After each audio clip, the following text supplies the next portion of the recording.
Hello friends, welcome back to my YouTube channel Alok wanted. और आज के इस वीडियो में आप सभी को हम बताने वाले हैं कि अपना क्रेडिट स्कोर को किस तरह से बढ़ाएं।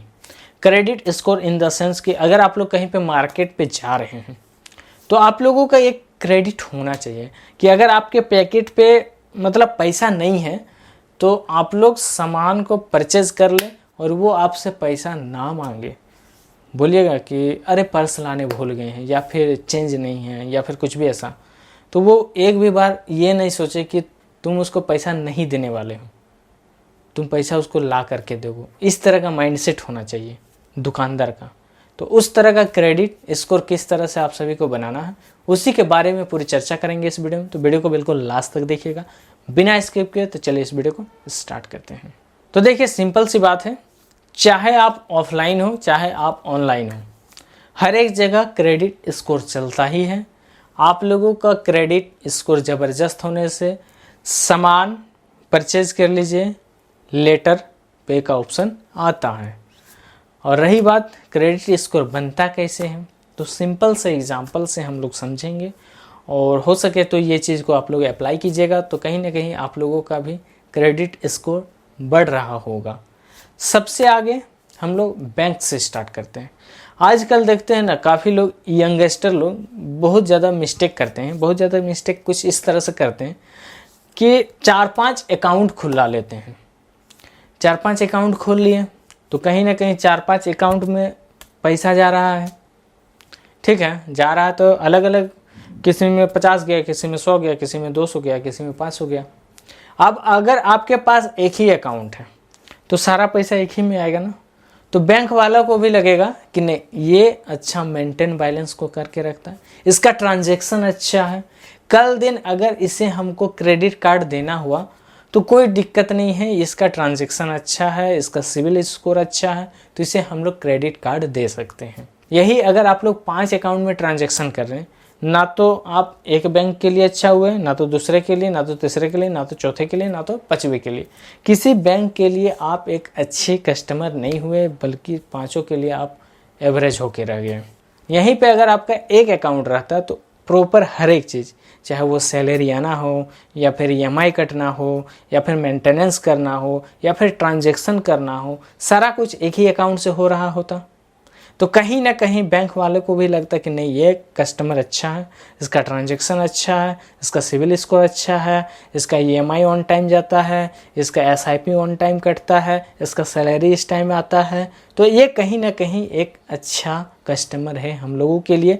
हम इसे ज़रूरत पड़े तो लोन दे सकते हैं, क्रेडिट कार्ड इसे हम लोग दे सकते। ठीक है, ये एक फर्स्ट मिस्टेक जो कि एक यंगस्टर करते हैं और बहुत लोग ये चीज़ को करते हैं, तो आप लोग इसे अवॉइड कीजिए, इसे छोड़ दीजिए। दूसरे नंबर, काफ़ी लोग क्या करते हैं ना, आज की डेट पे बहुत सारे EMI पे सामान को परचेज कर लेते हैं, जो कि झूठ मूठ का ज़रूरत भी नहीं पड़ता। फिर भी हम बोलते हैं यही कि अगर आप लोग EMI पे कोई भी सामान को परचेज कर रहे हैं तो अगर उससे आप लोगों का बेनिफिट है या फिर उससे आप लोग पैसा कमा रहे हैं, तभी जाके आप लोग सामान को परचेज़ कीजिए EMI पे। अब मान लीजिए हम लिए फ़ोन, आईफोन ले लिए। अगर मेरा आईफोन का ज़रूरत नहीं है, शो ऑफ करने के लिए ले रहे हैं तो बेवकूफ़ी है। हाँ, वहीं पे अगर हम कंटेंट बना रहे हैं, उस कैमरा का यूज़ कर रहे हैं, तो वो मेरे लिए बेनिफिशियल है। या फिर हम एक कैमरा परचेज़ कर रहे हैं तो कैमरा कहीं ना कहीं मेरे लिए अच्छा है, क्योंकि उससे हम लोग पैसा अर्न करते हैं। तो हम अगर कैमरा को फाइनेंस करवाते हैं तो कहीं ना कि कैमरा से ही मेरा फाइनेंस का पैसा रिकवर हो जाएगा। तो ये एक अच्छा EMI ऑप्शन हो सकता है। और बहुत लोग क्या करते हैं ना कि बजाज पे भी करवा लेते हैं, TVS पे भी करवा लेते हैं, HDFC में भी करवा लेते हैं, HDB में भी करवा लेते हैं। ना जाने कितने कितने फाइनेंसर हैं जिसे हर एक से वो लोग कुछ ना कुछ लोन दे ही रहे। तो इससे आप लोगों का सिविल स्कोर डाउन जाता है, इससे आप लोगों का क्रेडिट स्कोर पे इफेक्ट पड़ता है। अगर ज़रूरत है तभी आप लोग फाइनेंस करवाइए, अदरवाइज़ कोशिश कीजिए कि आप लोग कैश पे परचेज़ करें। और एक गलती, अगर कोई और बोलता है कि नहीं मुझे सामान परचेज़ करवा दो, तो बिल्कुल भी वो गलती ना करें। क्योंकि देखिए दोस्त, अगर 1 से 2 EMI बाउंस कर जाएगा ना तो आप लोगों का सिविल डाउन हो जाएगा और आप झगड़ा नहीं कर सकते हैं। एंड टाइम पे अगर आप लोगों के पास भी पैसा नहीं रहा तो क्या कीजिएगा। तो यही चीज़ बता रहे हैं, कोशिश कीजिए कि जो आप लोग कर पाइएगा वही करें, किसी और को परचेज ना करवा दे ताकि आप लोगों को प्रॉब्लम फेस करने को मिले। और साथ में रही बात, जितना यूज़ है उतना ही यूज़ करें। जितना यूज़ है उतना यूज़ करने का मतलब यही है कि अगर आप लोगों का दिया हुआ है लिमिट, मान लीजिए 1 लाख का है, तो अगर आप लोगों का ज़रूरत है 30,000 का, तो 30,000 का EMI करवाइए। ये नहीं कि पूरा 1 लाख का 1 लाख हम लोग ले लिए। इससे आप लोगों का सिविल स्कोर डाउन जाता है। कहीं ना कहीं आप लोग फाइनेंसर के नज़र में गंदे भी हो जाते हैं कि इसे हम लोग दिए 1 लाख रुपया और 1 लाख का 1 लाख रुपया गायब कर दिए। ऐसा नहीं होना चाहिए। अगर ज़रूरत है उतना ही यूज़ कीजिए। 50,000 का है यूज़ तो 50,000, 60,000 का यूज़ है तो 60,000 करेंगे, 30,000 का है तो 30,000। उसे लगेगा, एक फाइनेंसर वाले को भी लगेगा कि नहीं, इसके पास इतना अमाउंट होने के बावजूद भी जितना इसका ज़रूरत है उतना ही यूज़ कर रहा, ना कि हर एक बार ये प्रॉपर यूज़ कर ले रहा। इससे आप लोगों का सिविल स्कोर बढ़ता है और अच्छा स्कोर आप सभी को मिल रहा होता है। ये तो हो गई ऑनलाइन और फाइनेंस बैंक से रिलेटेड वाली बात। अब हम लोग बात करेंगे ऑफलाइन। अगर आप लोग कोई भी सब्जी भी परचेज करने जाते हैं ना, तो किसी पर्टिकुलर इंसान के पास ही जाके परचेज करें। हर एक डे आलू प्याज भी ले रहे हैं तो किसी एक पर्टिकुलर इंसान के पास जा कर के लीजिए। कोई सब्जी ले रहे हैं, टमाटर ले रहे हैं, बैगन ले रहे हैं या फिर कुछ भी ले रहे हैं, पर्टिकुलर एक ही सब्जी दुकान पे जा कर के लीजिए। इससे आप लोगों का क्रेडिट स्कोर बढ़ता चला जाएगा। अगर कल दिन आपके पैकेट पे पैसा नहीं रहा या मान लीजिए पर्सेज छूट गया घर में, तो अगर आप लोग सब्जी ले रहे हैं तो वो आप लोगों का सामान ना रोक के आप लोगों को सामान दे दे। नहीं, ये तो बराबर आते हैं, कहाँ जाएगा, पैसा ला करके दे देगा, अभी नहीं है तो क्या दिक्कत है।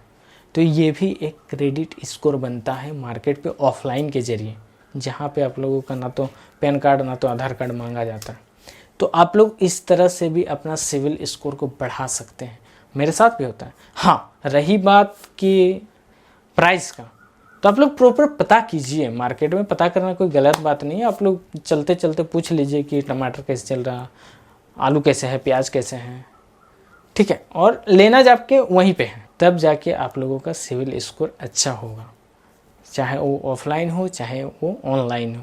इसी तरह अगर आप लोग राशन भी कहीं पे ले रहे हैं तो पर्टिकुलर एक ही दुकान से राशन लेने का कोशिश कीजिए, ताकि उसे भी लगे कि नहीं, हर एक महीना ये हम ही से सामान लेकर जाता है। अगर एक महीना पैसा थोड़ा सा कम हो गया या फिर पैसा लेकिन नहीं आया तो हम दे देते हैं, अगले मंथ ला के हमको दे देगा। ये चीज़ होती है। तो ये आप लोग ध्यान में रखें कि जब भी आप लोगों को सामान परचेज़ करना है, आप लोग प्रॉपर एक ही दुकान पे सामान परचेज़ करें। हाँ, भले आप लोग रेट जाके पता कर सकते हैं, लगेगा कि नहीं ये मुझसे ज़्यादा ले रहा है पैसा, तो फिर आप लोग उसे बोलिए कि ये इसका रेट दूसरे दुकान पे इतना दे रहा है, आप इतना चार्ज कर रहे हैं, तो ऐसा क्यों है।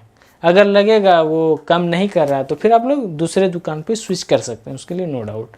लेकिन प्रॉपर कोशिश कीजिएगा कि एक ही दुकान पे अपना सामान परचेज करें। इससे आप लोगों का क्रेडिट स्कोर बढ़ता है और सिविल भी आप लोगों का बना हुआ रहेगा। तो आज के लिए बस इतना ही। आई होप कि ये वीडियो आप सभी को अच्छा लगा। अगर वीडियो अच्छा लगा तो वीडियो को लाइक कीजिए, चैनल को सब्सक्राइब कर लीजिए।